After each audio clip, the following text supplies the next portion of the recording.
동의를 해주셔서 예. 어디로 가세요? 지금 계속 지켜보셨거든요. 예, 예, 자리해 주십시오. 예. 아이고.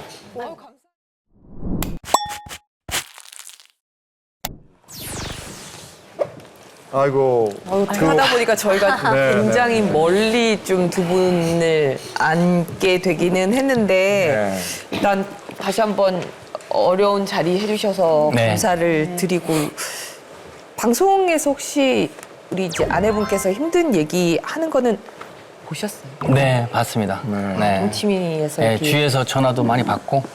네. 네. 오늘도 계속 지켜보셨죠? 네네, 스튜디오에서 예. 계속 봤어요. 어떠셨어요? 아이고 그냥 왜냐면 이게 입장에 따라서 왜 내 얘기하지 하고 화날 부분도 있으실 테고 심정이 좀 여러모로 복잡하셨을 것 같아요. 뭐 구체하게 변명할 거는 없고요. 네, 일단은 제가 잘못했던 부분이 가장 크니까 그 부분에 있어서 제가 이제 인정을 하고 또 그 부분에 대해서 제가 이제 집사람한테 제 입으로 직접 잘못했다, 미안하다 이런 말을 한 적이 없어요.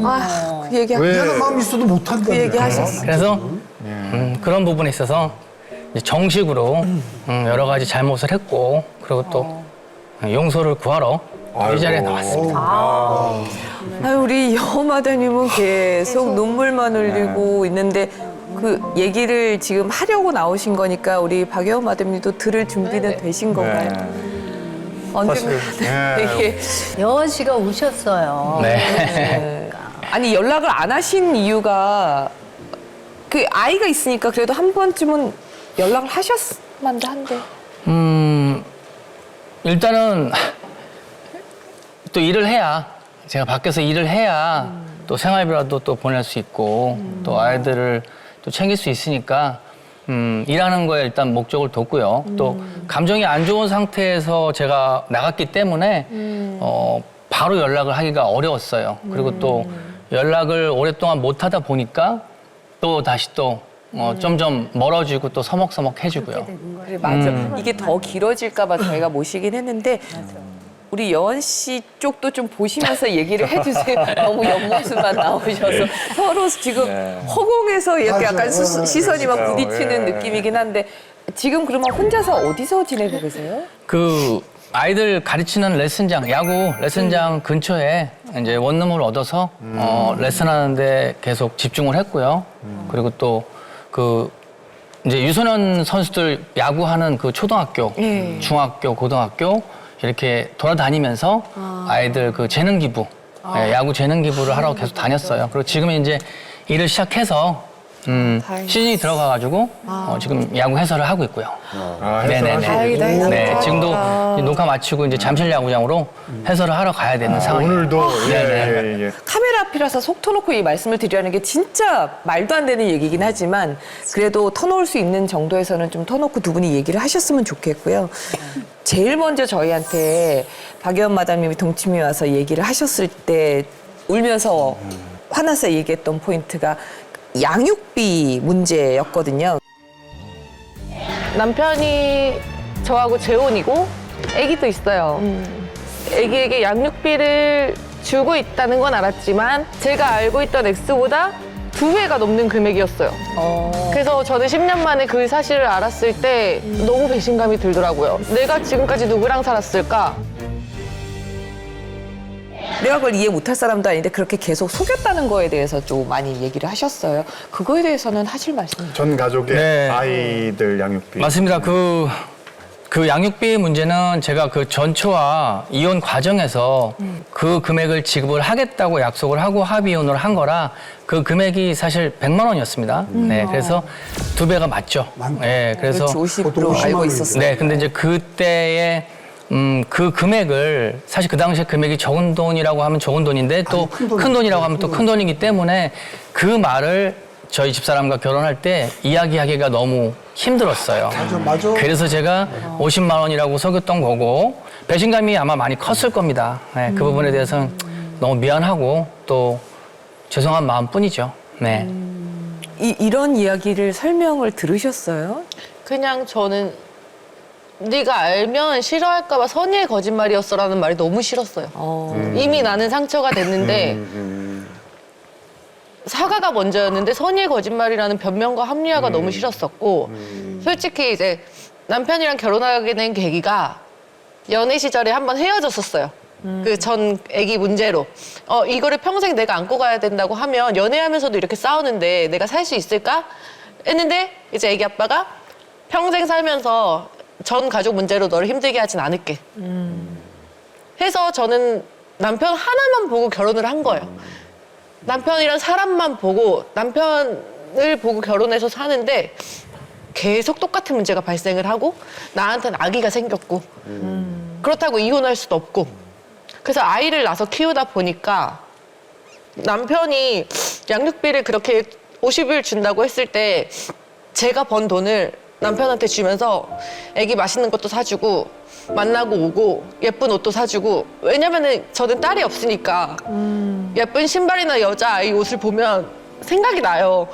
그래서 이제 발 사이즈 몇이야 이렇게 물어보면 이제 그 아기 엄마가 원하지 않으니까 못 사주고 그랬었거든요. 그러니까 나는 그런 마음들이 나 조금밖에 못 주는 그런 마음에 내가 오히려 더 미안해서 내가 더 벌어서 챙겨주고 싶은 마음에 나는 다 이렇게 했는데 알고 보니까는 줄 만큼 나 주고 있었고 나는 내가 또 더 챙기고 있었더니 이게 상처가 더 큰 거예요.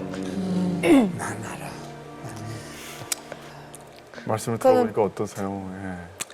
뭐 할 말이 없습니다. 제가 다 잘못했고요. 네. 근데 그거는 막연히 내가 잘못했다라고 생각하시면 개선이 안 돼요. 뭘 정확히 잘못하셨냐면 지난번도 제가 말씀을 드렸지만 박예원 씨는 다른 사람은 10평짜리 집을 가지고 시작하는데 그걸 3평 쪼개고 7평 갖고 시작을 했어요. 그때 이제 딸을 보고 와라, 거기에 신발도 사줘라 이런 마음이 있을 때는 내가 7이라도 저 사람은 7은 나한테 다 와 있겠지 이런 여유가 생기기 때문에 배려를 하는 거예요.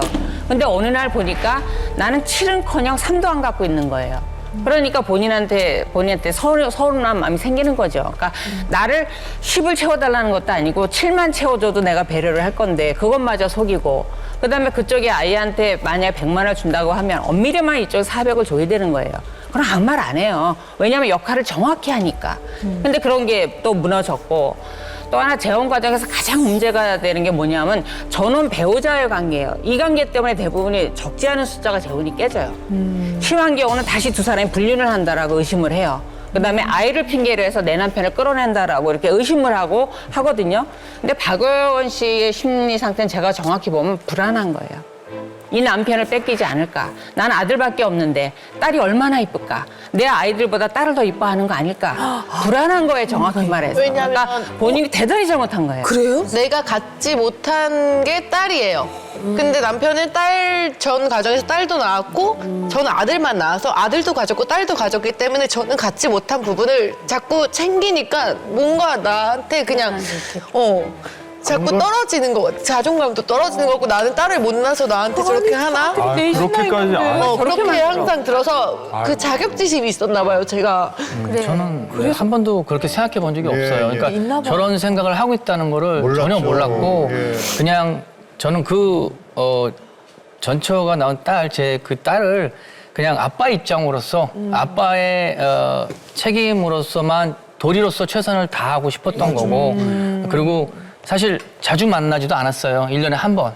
1년에 한 번 아니잖아요. 한 번, 두 번 정도. 한두 번 그렇게. 아니잖아요. 3번 나온다 이제. 자주 만나진 않았어요. 그러니까 뭐 어쨌든 그 부분은 제가 또 알면 혼날 것 같고 그래서 예, 모르게 만나다가 또 결국은 또 들키고 하는데요. 나는 내가 서운했던 거는요.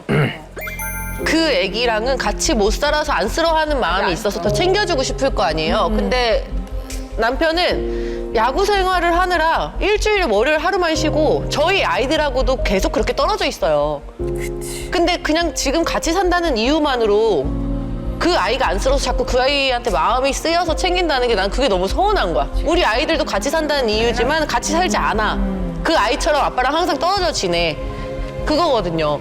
그러면 육아 문제도 확실히 그게 불만이 있었겠네요. 왜냐면 혼자서 육아를 다 하고 있는 상황이니까. 지금 그 부분에 대해서는 근데 전부 거의 90%죠. 90%는 집사람이 이걸 다 한다고 말씀드리고 싶고요. 그렇다고 제가 그러니까 10%도 안 도와준 건 아니고요. 그러니까 예를 들어서 쉬는 날 월요일 같은 경우는 제가 아이들 아침에 다 씻기고 또 도시락 다 싸서 등원하고 또 하원까지 하고 그러니까 쉬는 날에는 그렇게 했어요. 그런데 월요일 날 약속이 있고 하면 그때는 또 어쩔 수 없이 또 못 챙긴 경우가 있었는데 뭐 육아도 제가 쉬는 날만 도와주기 때문에 거의 집사람이 독박 육아를 한다고 그런데 일주일에 한 번이시라는 거, 그러니까 홈에서 계실 때하고 원정 가실 때 이런 느낌은 알겠는데 네. 쉬시는 날 한 번은 그냥 쉬시려고 집에 가시는 건 아닌가요? 네, 맞아요. 그거 있지, 당연히. 가족 위해서 가시는 경우는 네, 뭐 집에 월요일 날 다른 스케줄이 없으면 아이들과 같이 놀고요. 그리고 또 최대한으로 집사람 도와주려고 하는데 워낙 떨어져 있고 집사람 혼자 육아를 다 했기 때문에 하루 동안이라도 그렇게 하더라도 집사람은 만족을 못하죠. 아니, 네. 왜 근데 이제 마담님은 최대한으로 왜? 도와주려고 한지 모르겠는데 아침에 등원할 때 식판을 챙겨서 아이들을 씻겨서 등원을 했다? 아이들 뭐 식판을 챙기는 거는 아이 아빠도 할 수 있는 일이에요, 아빠로서. 하루 쉬는 날 내가 이걸 해줬다고 생색을 내니까 나는 이제 싫은 거고 식판을 챙겨서 아이 어린이집을 보내줬다고 하는 거는 진짜 손에 꼽혀요. 정말 손에 꼽혀요. 맞잖아요. 그쵸? 네, 손에 꼽히는 많이, 날이고 예, 많이 안 되죠. 그마저도 저는 항상 독박육아를 하기 때문에 4명의 아이들을 다 씻기잖아요. 그래서 하루 쉬는 날 같은 경우는 아이들 좀 씻겨줬으면 좋겠는 거예요. 근데 자기는 물에 옷이 튀는 게 싫대요.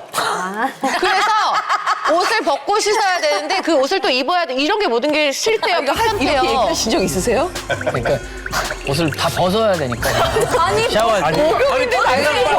그럼 좋지. 아니 뭐 해요. 무슨 용기로 나오셨어요? 도와드릴